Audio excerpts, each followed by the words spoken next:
Hello Bella, I'm going to read you the story now and Mummy will show you the pictures. And this is called Bungle Bunny's New Neighbours. I'm reading from the book, you've got the picture. Bungle Bunny put on his postman's hat. He walked out of Woodsey Newtown post office and got on his red postman's bike. He was the postman and he was doing his empty the pillar box round. He pedalled down the lane and turned left at the eagle tree. It was an oak tree really, but it had a lot of crooked branches and Bungle always called it the eagle tree. A little way further on, there was the pillar box. Bungle got off his bike and took out his bunch of postman's keys. He unlocked the door at the front of the box and slid out the little white label that slotted in the top. Bungle carefully turned it over and put it back in its slot, and now it read, "First collection, 12 o'clock." So it was all set for tomorrow. Bungle only made one collection from the box every day, so he called it First Collection one day and Last Collection the next. It made a nice change. He was just about to close the door again when he stopped and stared. He opened the door wide and stared in as though he couldn't believe his eyes.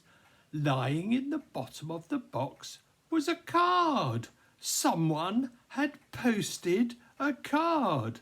Nobody had ever posted anything in the Woodsey Newtown pillar box before. This was the really, truly, very first most time it had happened. "I wonder who posted that," he said. "None of my family has written any letters recently, so there must be some new people in Woodsey. How exciting! I do hope they like it here and will stay a long time." Until now, Bungle Bunny and his wife Bingle were the only people who lived in Woodsey Newtown. Of course, they always looked forward to the day when other woodland folk would come and live there, and now it had happened. "Oh, lovely, lovely," said Bungle. "We've got neighbours at last. I must tell Bingle, she will be pleased." And he put the card in his postman's pouch, locked up the box and pedalled back as hard as he could to the post office. He hurried inside and went behind his counter. Then he got out his rubber stamp and went bonk on the card. He'd been looking forward to bonking a letter or a card for a long while now. Having done this, he went over to his sorting rack and sorted out the card. Postmen have to sort so that things go to the right places. This one was addressed to Willow Hill.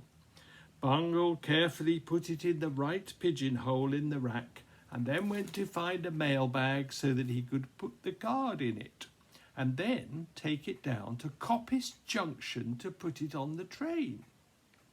At that moment, Bingle appeared in the doorway that led from the office to their sitting room. "Bungle," she said, "would you mind the babies while I hang out the washing?" On any other day, Bungle would have done this job willingly. He was very fond of the babies and they weren't often naughty when Bingle left them in his care.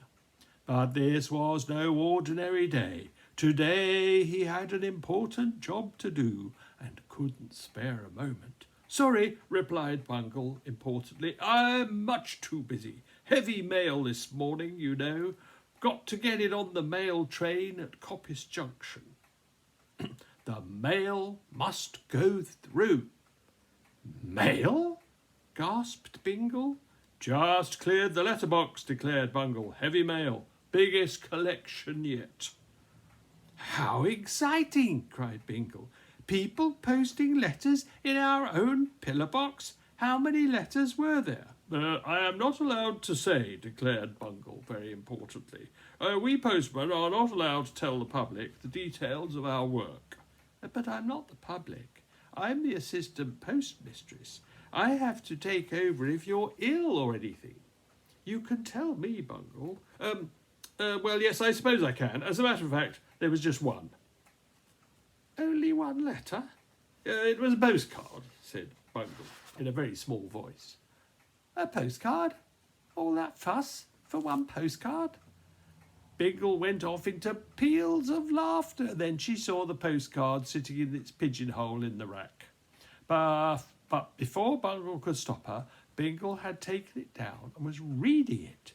You're not supposed to read the mail, even if you are assistant postmistress, said Bungle crossly. It's against the rules, and it's very rude. What does it say? It says how nice it is here in Woodsey, and why doesn't all the family come and live here, read Bingle. Ooh, Bungle, we're going to have lots of new neighbours. I wonder what they're like. Who's the card from? Asked Bingle, peering over Bingle's shoulder. It's just signed Magnus. That's an important sounding name. Yes, isn't it? And here's his address, 876 Elm Avenue. 876 Elm Avenue. Bungle wrote the address down in his postman's notebook. I'll give them a call. Official, you know. They might want to have the phone put in. People with names like Magnus often want phones put in, you know. And Bungle put the postcard into a large empty sack and set out for Coppice Junction, which was a station on the HP and HT line. That stands for Hedge, Pond and Horse Trough line. There he got the station master to sign a receipt for one bag of mail. But just the same, he waited about until the train for the Willow Hill branch line came in and watched while the bag was loaded into the guard's van. Then he got on his bike and cycled back to Woodsey. You've got a picture there, Mummy can show you, of the train setting off. Of course, being the postman, Bungle didn't have any trouble finding Elm Avenue. He looked it up in his special book, which told him that it was the street with the name Elm Avenue on a notice at the end. So all he had to do was to look for the notice. It had been put up by the planner people who'd planned Woodsey Newtown. But after they'd put up all the street names and made Bungle the postman, it seemed as if they'd forgotten all about it. Now, he thought, I must find Elm Avenue and make friends with our new neighbour Magnus. Bungle turned a corner and there it was, Elm Avenue, stretching away through the wood as far as he could see. Bungle cycled along, peering from side to side. Then he got off his bike and walked along, peering some more, and finally he stopped altogether and scratched his head. There weren't any houses in Elm Avenue. No houses, muttered Bungle. No houses, no numbers. Can't tell which side is odd and which side is even. So how do I find 876? Bungle began to wonder whether he had come to the right road. Perhaps I misread the address on the card. It might have been Elm Lane or even Elm Place. Bungle was just peering and prodding. Look at the picture. Bungle was just peering and prodding around at the bottom of a tree trunk in case the number was very small and he'd missed it, and muttering to himself. Even's on the right going up, but which is up? Then a little voice said, Are you looking for something? It was a grey mouse, dressed in blue overalls and wearing a rather flat peaked cap exactly straight on the top of his head. I'm looking for the evens, said Bungle in his best postman voice. Why? Ah, said Bungle, I can't tell you that. That's official, you know. However, I think I can reveal that I am looking for a number. What number? Ah, well, that would be telling, that would, said Bungle, with a very sort of official chuckle. However, if you could tell me where the numbers are, I could find it myself. There aren't any numbers but mine, declared the mouse, and I only picked it because that's how many grandchildren I've got. What is? Asked Bungle, who was getting a bit bewildered. 876. That's how many grandchildren I've got. So I picked that number for my new house. 876? Why didn't you say so before? You didn't ask me. So I didn't. Well, well, well, you must be Magnus.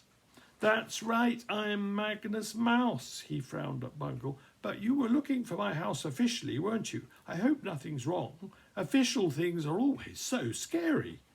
What is it? I haven't done anything wrong, have I? I'm sure that I've paid my rates and my taxes. Bungle began to feel quite guilty about having worried Magnus, who now looked very alarmed indeed. Bungle grinned rather sheepishly. It isn't really anything official at all, he said, and took off his postman's hat. I'm not a bit official when I take my hat off, you know. I'm really quite a nice chap. I just wondered if you'd like to bring your family round for tea this afternoon. It is nice to have neighbours. And that is the end of that story.